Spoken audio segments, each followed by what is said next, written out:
ഒരു പുരുഷന് ഒരു സ്ത്രീയെ എന്തിന് ഇണയായി കിട്ടണം എന്നതിന് ധാരാളം ലക്ഷ്യങ്ങളും കാരണങ്ങളും എല്ലാം ഉണ്ടെങ്കിലും അതിലേറ്റവും പ്രധാനപ്പെട്ട കാരണമായി അല്ലാഹു സുബ്ഹാനഹു വ തആല നിശ്ചയിച്ചിട്ടുള്ളത്, അല്ലെങ്കിൽ വിവാഹത്തിന് പ്രേരിപ്പിക്കുമ്പോൾ പല പല കാരണങ്ങൾ അതിന് പറയാം. മനുഷ്യ സമൂഹത്തിൻ്റെ നിലനിൽപ്പ്, അങ്ങനെ ഒരുപാട് കാരണങ്ങൾ പറയാൻ പറ്റുമെങ്കിലും അതിനൊക്കെ പകരം വിശുദ്ധ ഖുർആൻ നടത്തിയിട്ടുള്ള പ്രയോഗം, ഒരുപാട് തവണ നമ്മൾ കേട്ട ഒരു വചനം, സൂറത്തു റൂമിലെ 21-ാമത്തെ ആയത്ത്, അതാണ് ഞാനിവിടെ ഓതി വെച്ചത്. വമിൻ ആയാതിഹി അൻ ഖലഖ ലക്കും മിൻ അൻഫുസികും അസ്വാജ, നിങ്ങളിൽ നിന്ന് അവൻ നിങ്ങൾക്കൊരു ഇണയെ തന്നത് ലിതസ്കുനു ഇലൈഹ, അവളിലേക്ക് നിങ്ങൾ ശാന്തി അടയാൻ വേണ്ടിയാണ്. അപ്പോൾ ശരിക്കൊരു പെണ്ണ് നിർവഹിക്കേണ്ട ഏറ്റവും പ്രധാനപ്പെട്ട ദൗത്യം, അല്ലെങ്കിൽ വീട്ടിൻ്റെ ഉള്ളിലെ സമാധാനവും സന്തോഷവും സൃഷ്ടിക്കുന്നിടത്ത് ഏറ്റവും വലിയ റോള് യഥാർത്ഥത്തിൽ ഒരു പെണ്ണിനാണ്. അത് പെണ്ണിൻ്റെ സൃഷ്ടിപ്പിൻ്റെ ലക്ഷ്യമായി ഇസ്ലാം നിശ്ചയിച്ചിരിക്കുകയാണ്. വജഅല ബൈനക്കും മവദ്ദതൻ വറഹ്മ, നിങ്ങൾക്കിടയിൽ അവൻ കാരുണ്യത്തെയും പ്രണയത്തെയും ഉണ്ടാക്കിയിരിക്കുന്നു എന്നാണ്. ഈ മവദ്ദത്തും റഹ്മത്തും ഉണ്ടായി വരുന്നിടത്ത് മുഖ്യമായ റോള് നിർവഹിക്കേണ്ട ഒരാൾ പുരുഷനുമാണ്.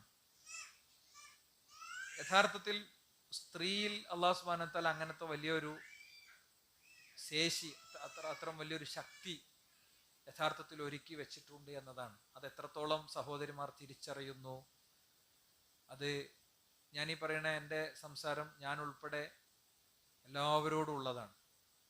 വിവാഹം ഇപ്പോൾ കഴിഞ്ഞ ആളുകളോടും, നീണ്ട വർഷങ്ങളായി 30, 40, 50 വർഷം വിവാഹം ചെയ്ത് ജീവിക്കുന്നവരോടൊക്കെ ഉള്ളതാണ്. ഏതെങ്കിലും ഒരു പ്രത്യേക കാറ്റഗറിയോടുള്ളതല്ല. കാരണം ദാമ്പത്യം, ഇസ്ലാം മുന്നോട്ട് വെക്കുന്ന ദാമ്പത്യം എന്നത് ഒരിക്കലും ഖബറിൽ അവസാനിക്കുന്നില്ല. ഒരിക്കലും ഖബറിൽ അവസാനിക്കുന്നില്ല. നമ്മുടെ അടുത്തൊരു പ്രദേശത്ത് വിവാഹം കഴിഞ്ഞ് പന്തലൊക്കെ ഇങ്ങനെ അയച്ചുകൊണ്ടിരിക്കുന്നു, ചെമ്പ് വരണ്ടിക്കൊണ്ടിരിക്കുന്നു. അങ്ങനത്തെ ഒരു സമയത്ത് തൊട്ട അയലോക്കത്തെ വീട്ടിലെ ഒരു 10-60 വയസ്സായ ഒരു സ്ത്രീക്ക് നെഞ്ചുവേദന വന്ന് അവിടുന്ന് നിലയും വിളിയും കേട്ടപ്പോൾ അന്ന് കല്യാണം കഴിഞ്ഞ ആ ചെറുപ്പക്കാരൻ അവരെ അയാളുടെ വണ്ടിയിലേക്ക് എടുത്തിട്ട് ഹോസ്പിറ്റലിലേക്ക് കൊണ്ടുപോവുകയാണ്.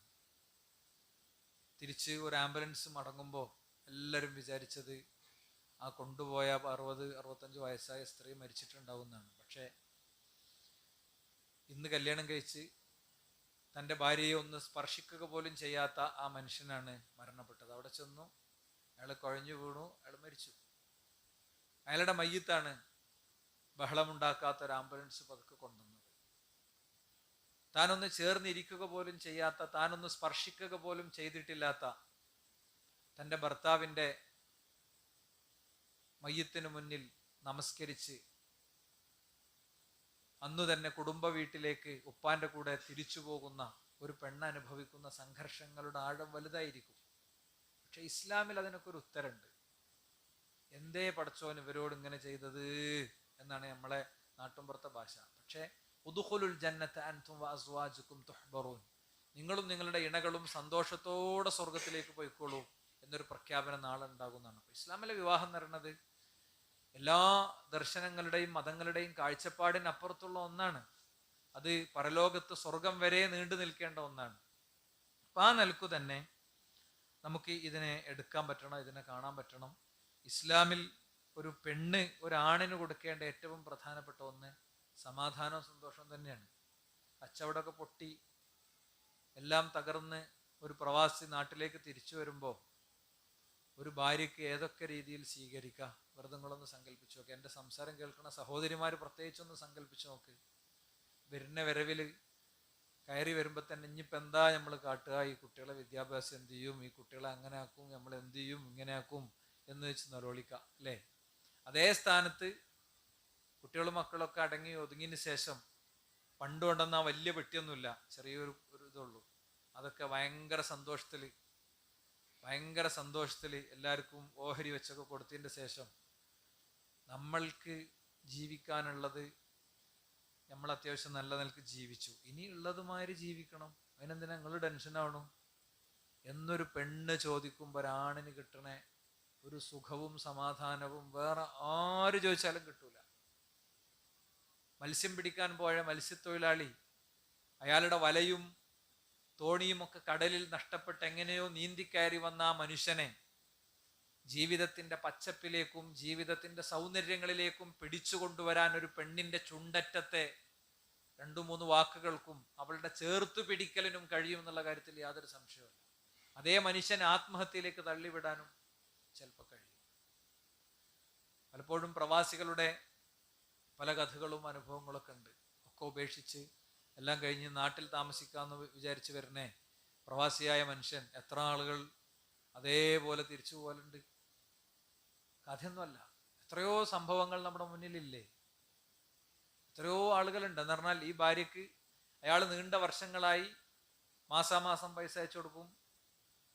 അവരിങ്ങനെ ജീവിക്കാണ്, ക്യാഷ് കിട്ടി സ്വസ്ഥമായിട്ടൊരു ഒരു രീതിയിൽ ഇങ്ങനെ ജീവിച്ചു പോണതിൻ്റെ ഇടയ്ക്ക് ഒരു 3-ാം കക്ഷി കയറുകയാണ്, ഉമ്മാൻ്റെയും മക്കളെ ഇടയ്ക്ക്. അപ്പോൾ അയാളും തന്നെ നീണ്ട വർഷങ്ങൾ അവിടെ ജീവിച്ചപ്പോൾ അയാൾ നിർവഹിക്കേണ്ട ചില ദൗത്യങ്ങൾ നിർവഹിച്ചിട്ടുണ്ടാവില്ല. വാപ്പ എന്നുള്ളത് ഒരു ATM കാർഡ് മാത്രമായിരിക്കും, ATM-ന്റെ കുറ്റി മാത്രമായിരിക്കും. ക്യാഷിന്റെ കാര്യം ഉണ്ടാകുമ്പോൾ മാത്രമേ വാപ്പാനെ ഓർമ്മ ഉണ്ടാവുള്ളൂ കുട്ടിയൊക്കെ. വാപ്പയും അങ്ങനത്തെ ഒരു അറ്റാച്ച്മെന്റ് ഉണ്ടാകാവുന്ന കാര്യങ്ങളൊന്നും ചെയ്തിട്ടുണ്ടാവില്ല. പാദവാർഷിക പരീക്ഷ കഴിഞ്ഞു. എന്താ പൂവേ, നമ്മളെ നാട്ടുമ്പുറത്തുള്ള വിളിപ്പേരുകളാണല്ലോ അതൊക്കെ അല്ലേ, ഞാൻ അതാണ് എടുക്കണേ. എന്താ പൂവേ, എന്താ ഇപ്പം ഉപ്പാന്റെ കുട്ടിന്റെ പേപ്പറൊക്കെ ഒന്ന് എനിക്കൊന്ന് ഫോട്ടോ എടുത്ത് അയച്ചിരണല്ലോ. അപ്പൊ അതിൽ ഏറ്റവും മാർക്ക് കുറഞ്ഞ വിഷയത്തിൽ ഉമ്മ നല്ലോണം ചീത്തറിട്ടുണ്ടാവും.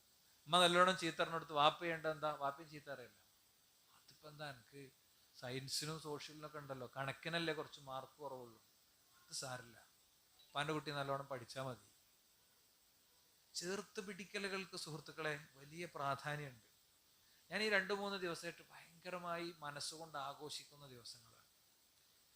എൻ്റെ സ്കൂളിലൊരു കുട്ടി 5-ാം ക്ലാസ് പഠിക്കുന്ന ഒരു മോനാണ്. അവന് ഭയങ്കര വികൃതിയാണ്. ഒരു ADHD കാറ്റഗറിയിലൊന്നും ഉൾപ്പെടുത്തിയ പോരാ, ഭയങ്കര എല്ലാ ടീച്ചേഴ്സിനെയും കരയിപ്പിക്കും. അപ്പോൾ കഴിഞ്ഞ ദിവസം ഒരു ടീച്ചറെ തള്ളാന്ന് വിളിച്ചു. അപ്പോൾ ടീച്ചർ ഭയങ്കര ഫീൽ ചെയ്തു, അത് ഒരു സ്ത്രീക്ക് പ്രത്യേകിച്ചു അങ്ങനത്തെ ഫീൽ ചെയ്യും. അപ്പോൾ ആ ക്ലാസ്സിൽ നമ്മളിങ്ങനെ ചെന്നിട്ട് അവനെ അടുത്ത് വിളിച്ച് ഞാൻ അവനെ എൻ്റെ ഈ കാലുമൊക്കെ കടിയിരുത്തി. പൊതുവെ നമ്മളെല്ലാം ശ്രദ്ധിക്കും അങ്ങനത്തെ ഒക്കെ, കാരണം ഇപ്പോൾ പോക്സോ കേസിന്റെ കാലമാണ്. അപ്പൊ അതുകൊണ്ട് ശ്രദ്ധിക്കും. എനിക്ക് വേണ്ടത് എൻ്റെ ആയുസ്സിൽ ഞാൻ ഒരു അധ്യാപകൻ എന്നുള്ള നിലക്ക് എൻ്റെ ഈ എല്ലിലേക്ക് ഇരുത്തിയത് അവനെ മാത്രമായിരിക്കും എനിക്ക് തോന്നുന്നത്. എന്താ അറിയില്ല, ഞാൻ ചെയ്തല്ല, ഒരു ഇന്റൻഷനലി അല്ലാതെ ഇങ്ങനെ ഇരുത്തിയത്. ഞാൻ എന്നിട്ട് അവനോട് ഇങ്ങനെ ചോദിച്ചു, എന്താ പൊന്നോ എന്തിനാ അങ്ങനെയൊക്കെ പറയണത്? ഇതിങ്ങനെ ഞാൻ അങ്ങനെ അവൻ്റെ അടുത്ത് ഇങ്ങനെ കുറച്ചൊരു എൻ്റെ ഹൃദയത്തിൽ നിന്ന് ഞാൻ ഇങ്ങനെ സംസാരിച്ചു. ഞാൻ ആർട്ടിഫിഷ്യലായി ഇപ്പം സംസാരിച്ചല്ല, എനിക്ക് ശരിക്കും ഫീൽ ചെയ്തു അവനെ കണ്ടപ്പോൾ. ഇങ്ങനെ മെല്ലിച്ചിട്ടൊരു കുട്ടി. ഞാൻ പറഞ്ഞു, എൻ്റെ ഉപ്പാനൊന്ന് വിളിക്കണേ എനിക്ക്. ഉപ്പാനോട് കാര്യം, മാഷേ ഇപ്പാനെ വിളിക്കില്ല മാഷേ, ഇപ്പാനെ വിളിച്ചപ്പം എമ്മാനെ തല്ലും നടന്നു. അപ്പൊ ഫുള്ള് വെള്ളം അടിക്കേണ്ട ഒരാളാണ് ഇയാള്, ഫുള്ള് വെള്ളമാണ്. ഞാൻ അവനെ അടുത്തിരുത്തി. അപ്പോൾ അവൻ കരഞ്ഞപ്പോൾ ഞാൻ അവനെങ്ങനെ നെഞ്ചിക്ക് ഇങ്ങനെ ചേർത്ത് പിടിച്ചു. കുറേ നേരം അവനിങ്ങനെ കരഞ്ഞു. ഞാൻ പറഞ്ഞടാ ശരിക്ക് വലിയ ആളാകാം, നീ ഈ ക്ലാസ്സിലെ DC ആണ് പറഞ്ഞത്. അങ്ങനൊന്നുമില്ല, ഡിസിപ്ലിൻ കോർഡിനേറ്റർ ആണ്, DC ആണ്. നമ്മളെ 2-3 ടീച്ചേഴ്സിനോട് പറയുകയും ചെയ്തു. ടീച്ചേഴ്സൊക്കെ ചെന്നപ്പോൾ അന്ന മാഷ് DC ആക്കില്ലേ, നമ്മുടെ സ്കൂളിൽ ആദ്യത്തെ DC ആണ്. ഇന്നലെ രാത്രി അവൻ എന്നെ വിളിച്ചു, ഇന്ന് രാവിലെ എന്നെ വിളിച്ചു. അപ്പൊ എന്താ സംഭവം എന്ന് അറിയും, വികൃതി ആയതുകൊണ്ട് എല്ലാവരും, ഞാനും ആ സമയം വരെയും അവനോട് അങ്ങനെയാണ് സംസാരിച്ചിട്ടുള്ളത്. അതിൻ്റെ അപ്പുറത്ത് അവൻ്റെ അടുത്ത് അവൻ ആദ്യമായിട്ടൊരു തണുപ്പ് ഫീൽ ചെയ്യാണ്. ഞാൻ പറയണത്, ഹൃദയത്തിന് കൊടുക്കുന്ന ഈ തണുപ്പിന് വലിയ ശക്തിയുണ്ട്.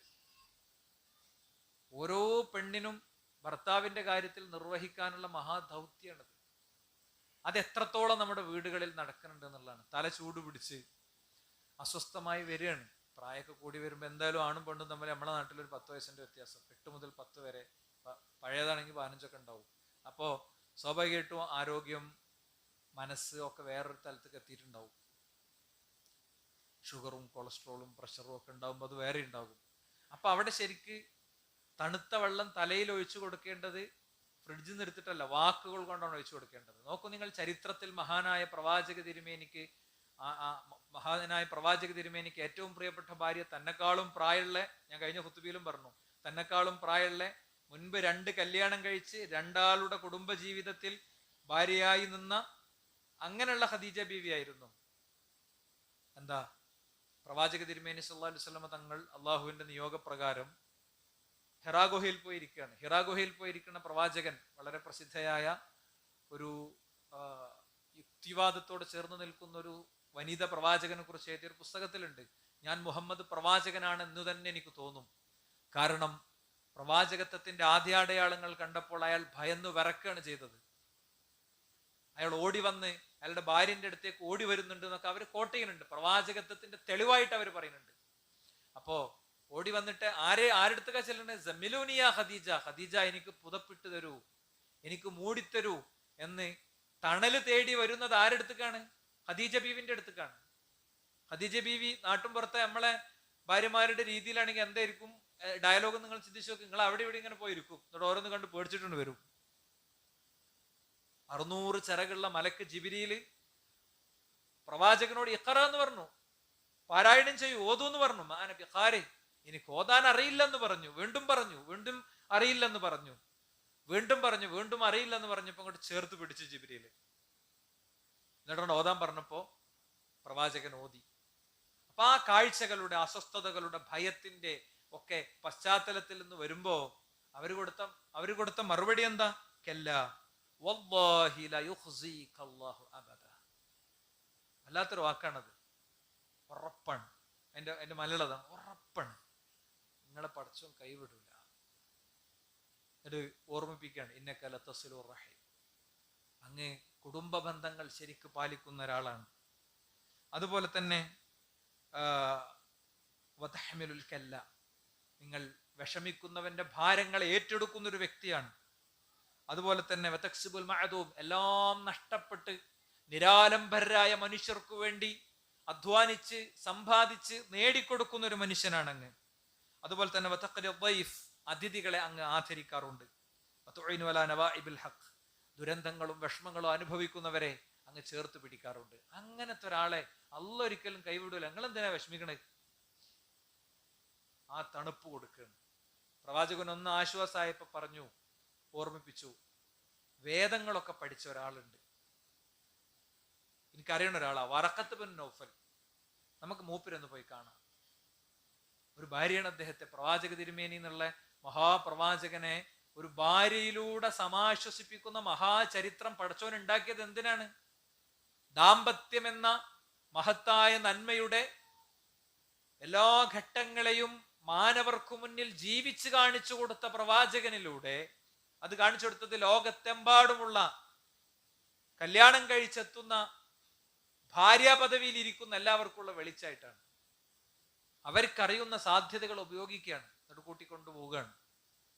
ഉണ്ടായ സംഭവങ്ങളൊക്കെ പറഞ്ഞപ്പോ വറഖത്ത് ബിൻ നൗഫൽ കണ്ണ് നിറച്ചിട്ട് പറഞ്ഞു, വേദങ്ങളിൽ വരാനിരിക്കുന്ന, അറേബ്യയിൽ വരാനിരിക്കുന്ന ഒരു പ്രവാചകനെ കാത്തിരിക്കുന്ന ആളാണ് ഞാൻ. അത് അങ്ങാണ്.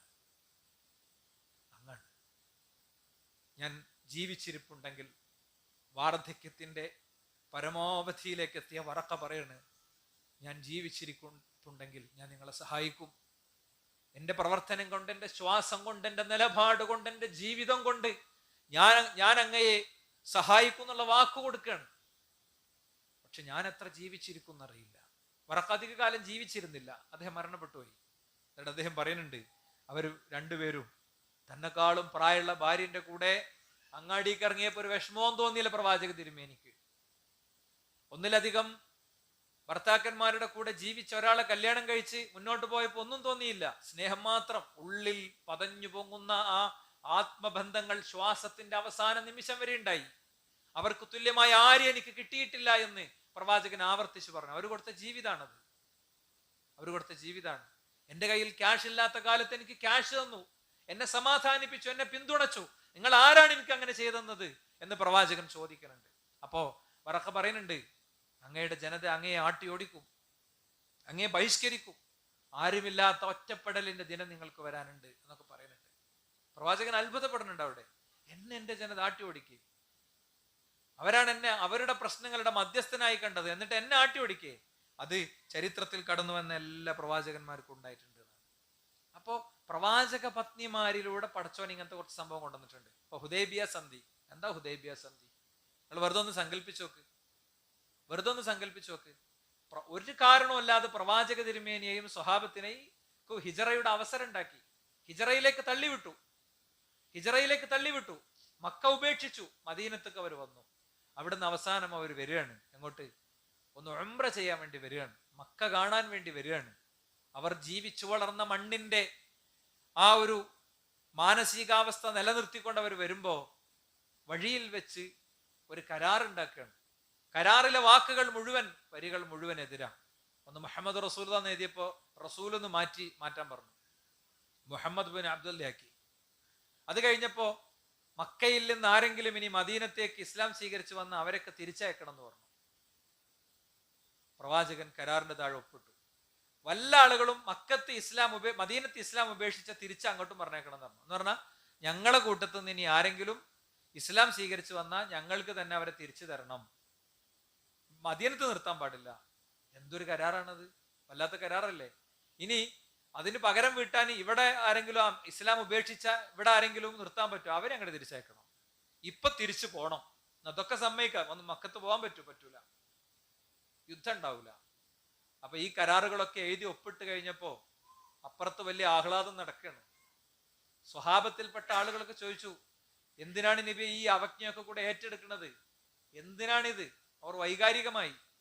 പ്രവാചകൻ അവരോട് ഉംറയിൽ നിന്ന് വിരമിക്കാൻ പറഞ്ഞിട്ട് വിരമിക്കണില്ല. പ്രവാചകൻ നേരെ റൂമിന്റെ ഉള്ളിൽ കയറുക, ഭാര്യന്റെ അടുത്തേക്കാ ചെല്ലണത്. ഉമ്മു സലമ ബീവിയുടെ കൂടെയാണ്. ഇസ്തശാറ ഉമ്മു സലമത യൗമ ഹുദൈബിയ. അപ്പൊ അവര് പറഞ്ഞത്, യാ റസൂലല്ലാഹ് അൻഹർ ഹദിയക് വഹക് റഅസക് വഇദാ റഅക الناس ഫഅൽത ذلك ഫഅലു ذلك. പ്രവാചകന്റെ അടുത്ത് ചെന്നപ്പോ, അല്ലെങ്കിൽ നിങ്ങളാ എന്തിനാ പണി ചെയ്തു, അതിന്റെ ആവശ്യമുണ്ടോ, നിങ്ങൾക്ക് എല്ലാവരോടും ഒന്ന് ഇറച്ചി തരും ചെയ്താൽ പോരായിരുന്നു? ഒന്നുമല്ല. നബി എന്തിനാ വിഷമിക്കണേ? നിങ്ങൾ ആദ്യം ബലി നടത്തൂ, മൃഗത്തെ അറുക്കൂ, മുടി നീക്കൂ. നിങ്ങൾ ബലി അറുത്ത് മുടി നീക്കി കഴിഞ്ഞാൽ അപ്പൊ പ്രവാചകന്റെ മുടി അവിടെ വിതരണം ചെയ്തു. അവരൊക്കെ അറിഞ്ഞു റസൂലുള്ളാഹി സ്വല്ലല്ലാഹി അലൈഹി വസല്ലം തങ്ങളുടെ മുടി എടുത്തിട്ടുണ്ട് എന്ന്. ഒട്ടനെ അടുത്ത നിമിഷം അത് സംഭവിച്ചു. പിന്നെ അവർക്കൊന്നും വിയോജിപ്പില്ല. പിന്നെ ചരിത്രം അവരെ പഠിപ്പിച്ചു. ആയത്തിറങ്ങി, ഇന്നാ ഫതഹ്നാക ഫതഹൻ മുബീന. തീർച്ചും പരാജയപ്പെട്ടു എന്ന് വിചാരിക്കുന്ന കരാർ എഴുതി തിരിച്ചു പോകുമ്പോഴാണ് നിങ്ങൾക്കൊരു മഹാവിജയം ഇതാ വന്നിരിക്കുന്നു എന്ന ആയത്തിറങ്ങണത്. അവരാശ്വസിച്ചു. അടുത്ത മണിക്കൂറുകൾ മുതൽ അത് മനസ്സിലായി. മക്കയുടെ അതിർത്തി പ്രദേശങ്ങളിലൊന്നും യുദ്ധം ചെയ്യാൻ പറ്റാത്ത സാഹചര്യം ഉണ്ടായപ്പോ സ്വഹാബത്ത് അവിടെ ദഅവ തുടങ്ങി. മക്കയിൽ നിന്ന് മദീനയിലേക്ക് വന്ന മനുഷ്യന്മാര് അവരെ പ്രവാചകൻ തിരിച്ചയച്ചെങ്കിൽ അവർ മദീനയ്ക്ക് പോയില്ല. അവർ വഴിയിൽ ടെന്റ് അടിച്ചു. അവരെല്ലാരും കൂടി ഒരു ടീമായിട്ട് ഇവരുടെ കച്ചവട യാത്രാ സംഘങ്ങൾ പോകുന്ന വഴിയിൽ ടെന്റ് അടിക്കാൻ തുടങ്ങി. അത് ഇവർക്ക് ഭയങ്കര ബുദ്ധിമുട്ടായി. അങ്ങനെ അവസാനം എന്തെന്ന് വെച്ചാൽ അത് മക്കാ വിജയത്തിലേക്ക് എത്തുന്ന ഒരു സാഹചര്യം ഉണ്ടാകുകയാണ്. മക്കാ വിജയത്തിന്റെ കാരണമായിട്ട് മാറുകയാണ്. ഞാനിവിടെ ഇത് പറഞ്ഞു എന്തിനാന്ന് വെച്ച് കഴിഞ്ഞാൽ, ഇത്രയും വലിയൊരു തീരുമാനം എടുക്കുന്നിടത്ത് പ്രവാചകന് സമാധാനപൂർവ്വമുള്ള പിന്തുണ കൊടുത്തത് റസൂലുള്ളാഹി സ്വല്ലല്ലാഹു അലൈഹി വസല്ലം തങ്ങളുടെ പത്നിയായിരുന്നു, ഉമ്മു സലമ റളിയല്ലാഹു അൻഹയായിരുന്നു. ഇനി നിങ്ങൾ നോക്ക്, ആയിഷ റളിയല്ലാഹു അൻഹ ചെയ്ത വൈജ്ഞാനിക സേവനങ്ങൾ, പ്രവാചക തിരുമേനിയുടെ ഓരോ നിമിഷത്തിലും ജീവിതത്തിലും അവരുടെ പങ്കാളിത്തം നമുക്ക് കാണാൻ പറ്റും. ഓരോ നിമിഷത്തിലും ജീവിതത്തിലും അവരുടെ 100% പങ്കാളിത്തം നമുക്ക് കാണാൻ പറ്റും. അപ്പൊ അതുകൊണ്ട് തന്നെ സമാധാനപൂർണമായ ഒരു ജീവിത സാഹചര്യം ഒരുക്കുക എന്നതാണ് ഒരു പെണ്ണിനെ സംബന്ധിച്ചിടത്തോളം ഏറ്റവും പ്രധാനപ്പെട്ട കാര്യം. ഒന്നാമത്തെ ഒരു കാര്യം അതാണ്. രണ്ടാമത്തെ കാര്യം, ഈ സമാധാനം ലംഘിക്കപ്പെടും വിധമുള്ള പിണക്കങ്ങൾ വീട്ടിലുണ്ടാകും. ആ പിണക്കങ്ങൾ യഥാർത്ഥത്തിൽ പരിഹരിക്കേണ്ടത് പെണ്ണിനാണത് പറ്റുക. നോക്കൂ, നിങ്ങൾ ആരാണ് നല്ല ഭാര്യ എന്ന് ചോദിച്ചപ്പോ അൽ വദൂദ്, ഏറ്റവും സ്നേഹമുള്ളവൾ. അൽ വലൂദ്, നിങ്ങൾക്ക് കൂടുതൽ കുഞ്ഞുങ്ങളെ തരുന്നവർ. അൽ അഊദ് അലാ സൗജിഹ, പിണങ്ങി നിൽക്കുന്ന ഭർത്താവിന്റെ അടുത്തേക്ക്, പിണങ്ങിപ്പോയ ഭർത്താവിൽ നിന്ന് വീണ്ടും ഭർത്താവിന്റെ അടുത്തേക്ക് തിരിച്ചു ചെല്ലുന്ന പെണ്ണ്. അല്ലത്തി ഇദാ ദുലിമത്, അവൾ ആക്രമിക്കപ്പെട്ടാൽ, ഖാലത് ഹാദിഹി യദി ഫി യദിക്, ഭർത്താവിന്റെ കയ്യിൽ വെച്ചിട്ട് അവൾ പറയും, ല അദൂഖു ഗംളൻ ഹത്താ തർദ, നിങ്ങൾ പൂർണ്ണമായി തൃപ്തിപ്പെടുന്നവരെ എനിക്ക് ഉറങ്ങാൻ കഴിയില്ല, ഈ രാത്രി എനിക്ക് ഉറങ്ങാൻ കഴിയില്ല. ഈ രാത്രി എനിക്ക് ഉറങ്ങാൻ കഴിയില്ല എന്ന് പറയുന്നതാണ്. ഇവിടെ ഒരു കാര്യം ഞാൻ എടുത്തു പറയണം.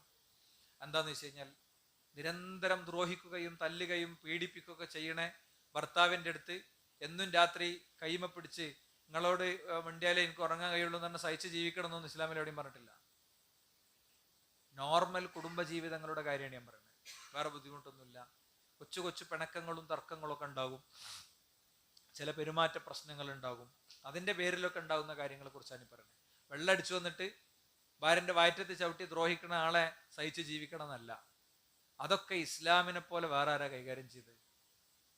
അതൊക്കെ ശൂറ ചെയ്യാനും ചർച്ച ചെയ്യാനും എന്തൊക്കെ സംവിധാനം ഉണ്ടാക്കി അല്ലേ? എന്തെല്ലാം സംവിധാനം ഇസ്ലാം ഉണ്ടാക്കി.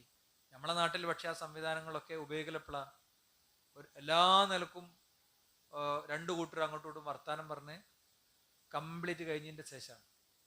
മുത്തലാഖിന്റെ ബില്ല് ഇന്ത്യൻ പാർലമെന്റിൽ വന്നപ്പോൾ പ്രതിപക്ഷ കക്ഷികൾ ആ വിഷയത്തിൽ ഗവൺമെന്റിനെ പ്രതിക്കൂട്ടിൽ നിർത്തി ശക്തമായി സംസാരിച്ചു. മുത്തലാഖുമായിട്ട് ബന്ധപ്പെട്ട് ഒരു പെണ്ണിനെ ഞാൻ നിന്നെ മൂന്നും വീട്ടിയിരിക്കുന്നു, 3 തുപ്പും തുപ്പിയാൽ തീരും എന്നതാണ് ഒരു ഒരു കൺസെപ്റ്റ്. ഇസ്ലാമികമായി അത് 100% ശരിയല്ല. നമുക്ക് ആ സമയത്ത് അതിലുണ്ടായിരുന്ന നമ്മുടെ വിയോജിപ്പ് പബ്ലിക്കലി നമ്മൾ ചർച്ച ചെയ്തിട്ടില്ല. അതിന്റെ കാര്യം അവിടെ ഒന്ന് ഈ മുത്തലാഖ് എന്നൊക്കെ പറയുന്നത് 20 കോടി ഇന്ത്യക്കാരിൽ 0.0.0.0.0 ഉള്ളൊരു സാധനമാണ്. മനസ്സിലായില്ലേ? അത്രയും അങ്ങനത്തെ ഒരു വിഷയമാണ്. രണ്ട്, ഇത് കൊണ്ടുവരുന്ന ആളുകൾക്ക് ഇതിൽ കൃത്യ ലക്ഷ്യമുണ്ട്. അപ്പൊ ആ വിഷയം വന്ന സമയത്ത് ഇന്ത്യൻ പാർലമെന്റിൽ ബംഗാളിൽ നിന്നുള്ള തൃണമൂൽ കോൺഗ്രസിന്റെ ഒരു വനിതാ MP നടത്തിയൊരു പ്രസംഗമുണ്ട്. ഒരു വനിതാ MP നടത്തിയൊരു പ്രസംഗം. എന്താ പ്രസംഗം? ഇസ്ലാമിലെ ഒരു വിവാഹം ബന്ധവിച്ഛേദം നടത്തുമ്പോൾ ഉണ്ടാകേണ്ട നടപടിക്രമങ്ങൾ ഭംഗിയായി വിവരിച്ച്, നമുക്കതൊരു ഖുത്ബയിൽ ഇൻഷാ അല്ലാഹ് വിഷയം വേറെ തന്നെ നമുക്ക് പഠിക്കണം. അതെന്തിനാന്ന് വെച്ച് കഴിഞ്ഞാൽ, അങ്ങനത്തെ ഒരു വിഷയം പോലും പഠിക്കുമ്പോൾ നമ്മൾ അറിയാതെ പറയും അനമിനൽ മുസ്ലിമീൻ, ഞാൻ ശരിക്കും മുസ്ലിം തന്നെ കേട്ടോ എന്ന് നമ്മൾ പറയും. അങ്ങനത്തെ വിഷയമാണത്. അതൊക്കെ അവരിങ്ങോട്ട് കംപ്ലീറ്റ് ഇങ്ങോട്ട് അവതരിപ്പിച്ച് കഴിഞ്ഞതിന് ശേഷം അവർ പറഞ്ഞു, ഇന്ത്യൻ പീനൽ കോഡിൽ നിന്ന് വിവാഹ ബന്ധവിച്ഛേദവുമായി ബന്ധപ്പെട്ട മുഴുവൻ നിയമങ്ങളും എടുത്തു മാറ്റിയിട്ട് ഈ നിയമം ഇവിടുത്തെ ഇന്ത്യയിലെ മുഴുവൻ ആളുകളുടെയും നിയമമാക്കി കൊണ്ടുവരണം എന്നാണ് എൻ്റെ അഭിപ്രായം. ഹിന്ദിയിലുള്ള അവരുടെ വളരെ പ്രൗഡായിട്ടുള്ള സ്പീച്ച് നമുക്കിപ്പോഴും കിട്ടും. ഞാൻ പറയണ നമ്മളുടെ കുടുംബ സംവിധാനങ്ങളിൽ പലപ്പോഴും സംഭവിക്കാറുള്ള ഒരു കാര്യം എന്താണെന്ന് വെച്ച് കഴിഞ്ഞാൽ, പലപ്പോഴും അങ്ങോട്ടും ഇങ്ങോട്ടും ഒക്കെ പറഞ്ഞ് പരമാവധി തെറ്റിപ്പടങ്ങിന്റെ ശേഷമാണ് ഇത്തരം ഒരു കാര്യത്തിലേക്ക് കടക്കാറുള്ളത്. അതുകൊണ്ട് തന്നെ ഒരു പെണ്ണിനെ സംബന്ധിച്ചിടത്തോളം വീട്ടിലെ മധ്യസ്ഥത വഹിക്കേണ്ട റോള് യഥാർത്ഥത്തിൽ ഇസ്ലാം സ്ത്രീക്കാണ് കൊടുത്തിട്ടുള്ളത് എന്ന കാര്യം നമുക്ക് ഈ വിഷയത്തിൽ കൃത്യമായി പറയാൻ പറ്റും. അത് അൽ വദൂത്ത് ഏറ്റവും കൂടുതൽ സ്നേഹിക്കണ പെണ്ണ്, ഏറ്റവും നല്ല സ്ത്രീ ആരാണ്, ഏറ്റവും നല്ല ഭാര്യ ആരാണ്, ഏറ്റവും കൂടുതൽ സ്നേഹിക്കുന്ന സ്ത്രീ. അതുപോലെ തന്നെ അൽ വലൂത്ത്, ഏറ്റവും കൂടുതൽ നിനക്ക് കുഞ്ഞുങ്ങളെ തരുന്ന സ്ത്രീ. അൽ അഊത്ത് അല സൗജിഹ, പിണങ്ങിപ്പോയാലും തിരിച്ചു വരുന്ന സ്ത്രീ. അവൾ ആക്രമിക്കപ്പെട്ടാൽ പോലും ഉറങ്ങണീന്റെ മുമ്പ് ആ പിണക്കം തീർത്തിട്ടേ ഉറങ്ങുകയുള്ളൂ. അപ്പൊ അങ്ങനെയുള്ള ഒരു പെണ്ണിനോട് പിണങ്ങി നിൽക്കാൻ ഒരാണിനും പറ്റില്ല. ഒരാണ് എന്നും അവൾ തന്നെ പിണക്കം തീർക്കുന്നവളാകരുത്. ഇന്ന് ഞാനാകണം പിണക്കം തീർക്കുന്നത് എന്ന് പറയുന്നൊരു സാഹചര്യം യഥാർത്ഥത്തിൽ ഉണ്ടാകണമെന്നാണ് ഇസ്ലാം നിഷ്കർഷിക്കുന്നത്. ഇനി ഇതിലുള്ള മറ്റൊരു കാര്യം എന്ന് പറയുന്നത്, നമുക്ക് പറയാൻ പറ്റും, പരസ്പരം അറിഞ്ഞുകൊണ്ടുള്ള ഇടപെടലാണ്. അബൂദർദാവും ഉമ്മുദർദാവും അവരുടെ ജീവിതം പറയുന്നുണ്ട്, ഇദാ ഖലബ്തു ഫറദ്ദീനി വഇദാ ഖലബ്തി റളൈതികി ഫഇദാ ലം നകുൻ ഹകദാ മാ അസ്റഅ മാ നഖ്തരിഫ്. അബൂദർദാ ഉമ്മുദർദാനോട് പറയുന്നു, ഇദാ ഖലബ്തു, ഞാൻ ദേഷ്യം പിടിച്ചാൽ, ഞാൻ പിണങ്ങിയാൽ, ഫറദ്ദീനി, നീ എന്നെ തൃപ്തിപ്പെടുത്തുക. അപ്പൊ നീ ദേഷ്യം പിടിക്കാൻ നിൽക്കല്ലേ. ഒരാൾക്ക് ദേഷ്യം വരുമ്പോൾ മറ്റേയാള് മൗനം പാലിച്ചാൽ കുടുംബം സെറ്റാണ്, ഒരു പ്രശ്നമല്ല. അപ്പൊ നമ്മൾ എങ്ങനെ പറഞ്ഞാലും നമ്മളെ അടുത്ത് ന്യായം ഉണ്ടെങ്കിലും മറ്റേയാൾക്ക് മനസ്സിലാവില്ല. ഇനി നീ ദേഷ്യം പിടിച്ചാൽ റളൈതുകി, ഞാൻ നിന്നെ തൃപ്തിപ്പെടുത്തും, ഞാൻ നിനക്ക് ഒതുങ്ങിത്തരും, അല്ലേ, ഞാൻ നിനക്ക് ഒതുങ്ങിത്തരും. പഴയൊരു ഫ്യൂഡൽ സിസ്റ്റം ഉണ്ട് നമ്മളെ നാട്ടില്. പെണ്ണ് നിറഞ്ഞൊക്കെ ഇങ്ങനെ കേട്ടും സഹിച്ചും നിൽക്കേണ്ടുള്ളതാണ്. ഇസ്ലാമിൽ അങ്ങനല്ല. പെണ്ണ് എന്ന് പറഞ്ഞു കഴിഞ്ഞാൽ ഒക്കെ ഇങ്ങനെ കേട്ടും സഹിച്ചു ആട്ടും തുപ്പൊക്കെ സഹിച്ച് ഇങ്ങനെ നിൽക്കേണ്ടോളാണ്. ഒരു കുട്ടിനെയൊക്കെ കിട്ടിയാൽ പിന്നെ അങ്ങനെ നിൽക്കേണ്ടതാണ്. ഈ അടുത്ത ദിവസങ്ങളിൽ ഒരു വ്ളോഗർ, ഒരു പെൺകുട്ടി, ഒരു സ്ത്രീ ഒരു അമുസ്ലിമിന്റെ കൂടെ പോയ വിഷയം നമ്മളെ സാമൂഹ്യ മാധ്യമങ്ങളിൽ ചർച്ചയ്ക്ക് വന്നു. ഒരു മതപണ്ഡിതൻ അവരുടെ ഭർത്താവുമായി നടത്തുന്ന സംസാരമുണ്ട് അല്ലെ, ഇസ്ലാമിനെ അപമാനിക്കാനും ഇസ്ലാമിനെ പ്രതിക്കൂട്ടിൽ നിർത്താനും ചില വ്യക്തികളുടെ ചെയ്തികൾ മതി. അതൊക്കെ വെച്ചിട്ട് എന്തുമാത്രം പോകുന്ന വെറുപ്പാണ് ഉൽപ്പാദിപ്പിക്കുന്നത്, എന്തുമാത്രം പോകുന്ന വെറുപ്പാണ് ഉൽപ്പാദിപ്പിക്കുന്നത്. അപ്പോ പരസ്പരമുള്ള ഇത്തരം വിട്ടുവീഴ്ചകൾ, ഞാൻ എൻ്റെ കഴിഞ്ഞ ഖുത്ബയിൽ പറഞ്ഞല്ലോ, ടോൺ പ്രധാനമാണ്. പലപ്പോഴും സ്ത്രീകൾക്ക് പയക്കുന്ന ഒരു ഏരിയയാണ് ടോൺ എന്നത്. എന്താണ് ടോണ്? ഇടപാടുകളിലുള്ള, പെരുമാറ്റങ്ങളിലുള്ള ശൈലിയും രീതിയും പലപ്പോഴും പിഴച്ചു പോകുന്ന ഒരു സാഹചര്യം യഥാർത്ഥത്തിലുണ്ട്. അത് നമ്മൾ ശ്രദ്ധിക്കേണ്ട ഒരു കാര്യമാണ്. ഇത് പ്രവാചക തിരുമേനി സ്വല്ലല്ലാഹു അലൈഹി വസല്ലം തങ്ങൾ പറഞ്ഞിട്ടുണ്ട്. ഉരീത്തുന്നാറ, എനിക്ക് നരകം കാണിക്കപ്പെട്ടു. ഫൈദ അക്സറു അഹ്ലിഹ അന്നിസാഉ, അതിലെ കൂടുതൽ ആളുകളും സ്ത്രീകളാണ്. യക്ഫുർന, കാരണം അവർ നന്ദികേട് കാണിക്കുന്നവരാണ്. അപ്പോ സഹാബത്ത് ചോദിച്ചു, യക്ഫുർന എന്ന് പറഞ്ഞപ്പോ സഹാബത്ത് ചോദിച്ചു, യക്ഫുർന ബില്ല, അവർ അള്ളാഹുവിനോടാണോ നന്ദികേട് കാണിക്കുന്നത്? അല്ല, യക്ഫുർനൽ അശീറ യക്ഫുർനൽ ഇഹ്സാന, അവർ കുടുംബത്തോട്, ഭർത്താവിനോട് നന്ദികേട് കാണിക്കും, അവർ ചെയ്തു തന്ന നന്മകളോട് നന്ദികേട് കാണിക്കും. ലൗ അഹ്സൻത ഇലാ അഹദിഹിന്ന ദഹ്റ, വർഷം മുഴുവൻ അവർക്ക് നീ സേവനങ്ങൾ ചെയ്തു കൊടുത്താലും, സുമ്മ റഅത് മിൻക ശൈഅ, പിന്നെ നിന്റെ അടുത്ത് എന്തെങ്കിലും ഒരു കുഴപ്പം കണ്ടാ മതി, അപ്പോ അവള് പറയും, മാ റഅയ്തു മിൻകി ഖൈറുൻ ഖത്തു, മാ റഅയ്തു മിൻക ഖൈറുൻ ഖത്തു, ഇന്നേ വരെ നിങ്ങൾ എനിക്കൊരു നല്ല കാര്യം ചെയ്തു തന്നിട്ടില്ല, ഇന്നേ വരെ നിങ്ങൾ എനിക്കൊരു നല്ല കാര്യം, നിങ്ങൾ അല്ലെങ്കിൽ എന്തെങ്കിലും ഒരു നല്ല കാര്യം എനിക്ക് ചെയ്തു തന്നിട്ടുണ്ടോ? ഇതുപോലത്തെ പ്രയോഗങ്ങൾ സ്ത്രീകളിൽ നിന്ന് വരുമെന്ന് നബി കരീം സല്ലല്ലാഹു അലൈഹി വസല്ലം തങ്ങൾ പറയുന്നു. അപ്പൊ അതുകൊണ്ട് അവർക്ക് എന്ത് ചെയ്യും, അവർക്ക് അത് അവരുടെ നരകപ്രവേശനത്തിന്റെ കാരണമായി മാറുമെന്ന് നബി കരീം സല്ലല്ലാഹു അലൈഹി വസല്ലമ തങ്ങൾ നമ്മളെ വളരെ ഗൗരവപൂർവ്വം യഥാർത്ഥത്തിൽ പഠിപ്പിക്കുന്നുണ്ട്. ഇത് നമ്മൾ പ്രത്യേകം ശ്രദ്ധിക്കേണ്ടതാണ്. നമ്മളെന്തെങ്കിലും ഒന്ന് കൊണ്ടുവന്നാൽ ആ കൊണ്ടുവന്ന സാധനത്തിന്റെ പൊതി പൂർണ്ണമായിട്ട് അയക്കണിന് മുമ്പ് തുടങ്ങും വർത്താനം. കള്ളി ഞങ്ങൾ കൊണ്ടുവന്ന്, പുള്ളി ഞങ്ങൾ കൊണ്ടുവന്ന്, ഈ ജാതി കളർ ഞങ്ങൾ കൊണ്ടുവന്ന് അല്ലേ, ഒക്കെ നോക്കിയതിന്റെ ശേഷം ഒക്കെ ഭംഗിയാണ്, ഉഷാറാന്ന് പറഞ്ഞതിന്റെ ശേഷം ഉണ്ടല്ലോ ഒരു ഇത്. പക്ഷെ നിങ്ങൾ ഇന്നാള് കൊണ്ടുവന്നില്ല ഒരു ചോപ്പ്, അതേമാതിരത്താണെങ്കിൽ ഒന്നും കൂടി ഉഷാറാകുമായിരുന്നു. അങ്ങനെയും പറയാം, എന്തതിന്റെ കോലം എന്നും പറയാം. ഇത് ആണും പെണ്ണും ഒക്കെ തമ്മിൽ ഈ ഭാഷ വലിയ പ്രശ്നമാണ്. ഭയങ്കര സ്നേഹമായിരിക്കും രണ്ടാളും തമ്മിൽ, ഭയങ്കര സ്നേഹമായിരിക്കും, ഉള്ളിന്റെ ഉള്ളിൽ ഭയങ്കര സ്നേഹമായിരിക്കും. അത്രയും ശ്രദ്ധിക്കുന്നുണ്ടാകും പരസ്പരം. വാർദ്ധക്യത്തിലും അവരുടെ സ്നേഹം എന്നൊക്കെ പറയുന്നത് അത്രയും അഗാധമായിരിക്കും, അത്രയും അഗാധമായിരിക്കും. പക്ഷെ ഭാഷയും ശൈലിയും വലിയൊരു പ്രതിസന്ധിയായി പലപ്പോഴും പലരുടെയും കാര്യത്തിൽ വരാറുണ്ട് എന്നുള്ളത് ഒരു സത്യമാണ്. ഇതേപോലെ തന്നെ പല ആളുകളും അവരുടെ സമരം പ്രഖ്യാപിക്കാറുള്ളത്, പ്രതികാരം ചെയ്യാറുള്ളത് അവരുടെ ബെഡ്റൂമുമായി ബന്ധപ്പെട്ട കാര്യങ്ങളിലാണ് അല്ലേ. നോക്കൂ നിങ്ങൾ, റസൂലുള്ളാഹി സ്വല്ലല്ലാഹു അലൈഹി വസല്ലം തങ്ങൾ പറയാം, ലാ യഹില്ലു ലിംറഅത്തിൻ അൻ തസൂമ വസൗജുഹാ ഷാഹിദുൻ ഇല്ലാ ബിഇദ്നിഹി, ഭർത്താവ് വീട്ടിലുണ്ടായിരിക്കെ സുന്നത്ത് നോമ്പ് നോക്കണമെങ്കിൽ പെണ്ണിന് പുരുഷന്റെ അനുവാദം ചോദിക്കണം. കാരണം അവന്റെ ശാരീരിക കാര്യങ്ങളും അനുബന്ധങ്ങളും നിർവഹിക്കാൻ അനുവദിക്കപ്പെട്ട ഒരു വ്യക്തി ഈ സ്ത്രീ മാത്രമാണ്, വേറെ ആരുമില്ല.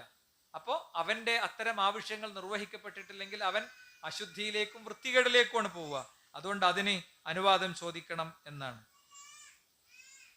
ഇനി മറ്റൊന്ന് റസൂലുള്ളാഹി സ്വല്ലല്ലാഹു അലൈഹി വസല്ലം തങ്ങൾ പറഞ്ഞു, ഇദാ ദഅ റജുൽ ഇംറഅതഹു ഇലാ ഫിറാശിഹി, ഒരു പുരുഷൻ ഒരു സ്ത്രീയെ തന്റെ ബെഡിലേക്ക് വിളിക്കുന്നു, ഫഅബത്, അവൾ അതിന് സമ്മതിച്ചില്ല, ഫബാത ഗദ്ബാന, അവന്റെ ഉള്ളിൽ ഒരു അമർഷത്തോടുകൂടെ ആ രാവ് അവൻ ചെലവഴിച്ചാൽ, ലഅനത്തുഹൽ മലായിക, മലക്കുകൾ അവളെ ശപിക്കും, ഹത്താ തുസ്ബിഹ, പ്രഭാതം വരെ. മറ്റൊരു ഹത്താ തർജിഅ, ആ ആവശ്യം അവൾ നിർവഹിച്ചു കൊടുക്കുന്നത് വരെ എന്നാണ്.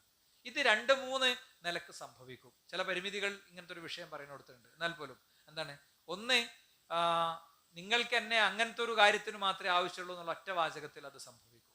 2, പലപ്പോഴും ജോലി തിരക്ക്, അനുബന്ധങ്ങൾ, ഇങ്ങനത്തെ കുറെ കാരണങ്ങൾ പറഞ്ഞിട്ട് ഇത് സംഭവിക്കും. ഇത്ര കാര്യങ്ങൾ സംഭവിക്കും. ഇതൊക്കെ മനുഷ്യനെ സംബന്ധിച്ചിടത്തോളം അവന്റെ ശ്വാസവായു പോലത്തെ അടിസ്ഥാന ആവശ്യങ്ങളാണ്. പുരുഷന്റെ ഒരു മനോനിലയല്ല സ്ത്രീയെ സംബന്ധിച്ചിടത്തോളം ഇത് എപ്പോഴും അങ്ങനെ തന്നെ ലഭിക്കേണ്ടതോ കിട്ടേണ്ടതോ ആകില്ല. പ്രത്യേകിച്ച് കുറച്ചും കൂടി പ്രായമാകുമ്പോൾ അവരുടെ ഒരു മെൻസസിന്റെ ഒക്കെ ഒരു സാഹചര്യങ്ങളൊക്കെ അവസാനിച്ചു തുടങ്ങുമ്പോൾ അത്രയൊക്കെ ഒരു ഘട്ടത്തിലേക്കൊക്കെ എത്തുമ്പോൾ അവരെ സംബന്ധിച്ചിടത്തോളം ഇതിലൊന്നും വലിയ താല്പര്യം ഉണ്ടാവില്ല. വളരെ കൃത്യമായിട്ട് സമുദായത്തെ പറഞ്ഞു പഠിപ്പിക്കേണ്ട മസല ആയതുകൊണ്ടാണ് ഞാൻ കണ്ണും വിറ്റ് ഈ വിഷയം പറയുന്നത്. എന്താ, പ്രായമായ മനുഷ്യന്മാര് അവരുടെ യൂട്യൂബ് ഉപയോഗം, വളരെ പ്രായമായ ആൾക്കാരുടെ യൂട്യൂബ് ഉപയോഗമൊക്കെ വളരെ തെറ്റായ വൃത്തികെട്ട സാധനങ്ങൾ കാണുന്നിടത്തേക്കൊക്കെ പോകുന്ന സാഹചര്യങ്ങൾ നമ്മുടെ സമൂഹത്തിലുണ്ട്. വീട്ടിലുള്ള മരുമക്കളും ബാക്കിയുള്ളവരൊക്കെ അവര് സുരക്ഷിതരല്ലാതാകുന്ന വീടിടങ്ങളുണ്ട്. എത്രയോ കേസുകൾ നമുക്കൊക്കെ അറിയാം. എന്താ കാര്യം? വയസ്സായ അമ്മ ആടിനെയും കൊണ്ടാണ് പോകും. ഓരെ സംബന്ധിച്ചിടത്തോളം ഇതൊന്നൊരു ആവശ്യമോ സാഹചര്യമോ അല്ല. ഈ മനുഷ്യനെ സംബന്ധിച്ചിടത്തോളം അയാൾക്ക് ആരോഗ്യം കാര്യങ്ങളൊക്കെ ഉണ്ടാകും. അപ്പൊ ഇത്തരം വിഷയങ്ങളൊക്കെ ഇതൊക്കെ എവിടുന്ന് പഠിക്കുക? ഇതൊക്കെ പഠിക്കേണ്ടത് ഇങ്ങനത്തെ ഇടങ്ങളിൽ നിന്ന് തന്നെയാണ്. അത് ഗൗരവപൂർവ്വം കാണുകയും പരിഗണിക്കുകയും ചെയ്യണം എന്നുള്ളതിൽ യാതൊരു സംശയമല്ല. പ്രതികാരങ്ങളും പ്രതിഷേധങ്ങളും ഒന്നും തീർക്കേണ്ടത് മൂക്കുപൊത്തിയിട്ടല്ല, ശ്വാസം തടഞ്ഞിട്ടാണോ, പട്ടിണി കിട്ടിട്ടല്ല. അതേപോലത്തെ വിഷയങ്ങളാണ് ഇതൊക്കെ. അപ്പൊ അത്തരം കാര്യങ്ങളിൽ നമ്മൾ മറ്റു മർമ്മങ്ങളിലേക്ക് നിൽക്കാതെ, ചില സ്ത്രീകൾക്ക് ചില വസ്വാസമൊക്കെ ഉണ്ടാകും. ഒരു വീടാകുമ്പോൾ അതിന്റെ ഇങ്ങനെ കുറേ കാര്യം, അടുക്കളയും നാടും പറമ്പും വീടും അടക്കിയും മാങ്ങിയും ഒക്കെ കൂടെ കഴിഞ്ഞിട്ട് മരുമക്കളെ കാര്യത്തിലും, മോനൊരു ദിവസം വീട്ടിലുള്ള ദിവസം തിരക്ക് പിടിച്ചൊരു ദിവസത്തിന്റെ ഇടയിൽ നിന്ന് ആ ഷെഡ്യൂളിൽ ഇടപെടേണ്ടത് ആരാണ്? ആ മരുമോളെ സംബന്ധിച്ചിടത്തോളം അവൾക്ക് ഒറ്റക്ക് തീരുമാനം എടുക്കാൻ പറ്റുന്നുണ്ടാവില്ല. പ്രയാസങ്ങൾ ഉണ്ടാകും അല്ലെ? ചില ആളുകൾക്ക് ഗഡ്സോട് കൂടെ സ്റ്റാൻഡ് എടുക്കാൻ ആണുങ്ങൾക്കും പറ്റുന്നുണ്ടാവില്ല. അപ്പോ അസംതൃപ്തികൾ ഉണ്ടാകും. അതൊക്കെ കണ്ടറിയേണ്ടതാണ്, കണ്ടറിഞ്ഞ് നിർവഹിക്കേണ്ട ദൗത്യങ്ങളാണെന്നുള്ള കാര്യത്തിൽ യാതൊരു സംശയവുമില്ല. അപ്പൊ അത് അത്രയ്ക്ക് നമുക്ക് ഇത്തരം വിഷയങ്ങൾ പറയാൻ കഴിയുള്ളൂ. കാര്യങ്ങളെ സൂക്ഷ്മതയോടുകൂടെ കൈകാര്യം ചെയ്യാൻ അല്ലാഹു അനുഗ്രഹിക്കട്ടെ. അൽഹംദുലില്ലാഹി വസ്സലാത്തു വസ്സലാമു അലാ റസൂലില്ലാഹി വഅലാ ആലിഹി വസഹ്ബിഹി അജ്മഈൻ. അമ്മാ ബഅദ്. സൃഷ്ടാവും സംരക്ഷകനുമായ റബ്ബിനെ ജീവിതത്തിന്റെ എല്ലാ മേഖലയിലും കാത്തു സൂക്ഷിക്കണമെന്ന് ഒരിക്കൽ കൂടി ഉണർത്തുകയാണ്, ഉത്ബോധിപ്പിക്കുകയാണ്. സഹോദരന്മാരെ, മഹാനായ പ്രവാചകൻ സല്ലല്ലാഹു അലൈഹി വസല്ലം തങ്ങളുടെ ജീവിതത്തിലെ ചരിത്രത്തിലെ ഏറ്റവും റൊമാൻറ്റിക്കായ മനുഷ്യൻ ആരാന്ന് വെച്ച് കഴിഞ്ഞാൽ പ്രവാചകൻ സല്ലല്ലാഹു അലൈഹി വസല്ലം തങ്ങളാണ്.